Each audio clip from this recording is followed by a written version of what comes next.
啊，这个3天加4天的隔离的措施，昨开始来实施。讲算咧，全台湾大约有67000人今仔日解除隔离，说落来就是4天的自主防疫。啊，这个解除隔离者，只要快筛阴性就会当出门。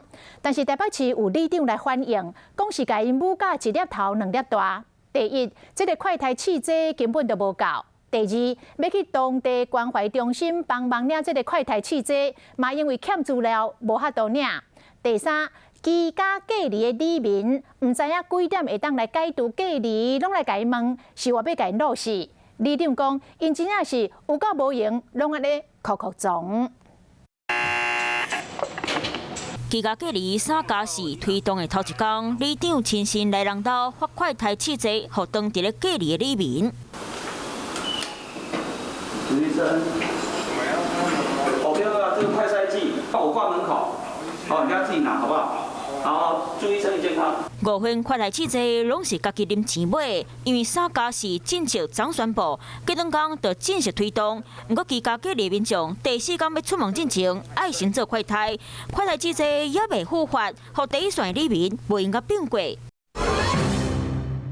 就是有些解隔者在 关怀中心面并没有他的资料，所以解隔者当时是没有快筛，请我去帮他拿。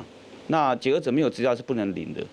再来就解隔者他没有快筛，他也不知道怎么去解隔，所以他就跟我索取了快筛剂。目前很多的居家隔离者他都没有拿到任何的关怀包。解隔者自己打来问我们，他何时可以解隔？像是昨天遇到问题是。 有一个居民是说是不是昨天晚上12点整解隔？若无清楚当时唔免搁隔离，里长嘛认为啊，免怎知影人是阴性证明，嘛是一个大问题。那我了解是卫生局回复是拍照存证，那的确也有诸也有疑虑说，那这拍照存证是不是可以拿别人的快筛剂存证就好了？ 所以是否是阴性阳性就很难去判定了。指挥中心讲，快来试剂会有隔离的当地地方政府计划拢总5份，4月26已经隔离满7天的人，解除隔离迄天用快来试剂；4月26无满7天的人，自主防疫头一天用快来试剂，随落来转互当地地方政府的卫生所去发。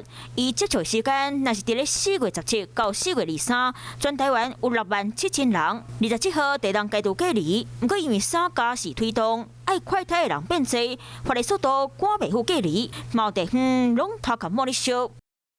有事没事赶紧转开华视，还没有订阅华视的 YouTube 频道吗？赶紧按赞、订阅、开启小铃铛，我们华视 YouTube 见。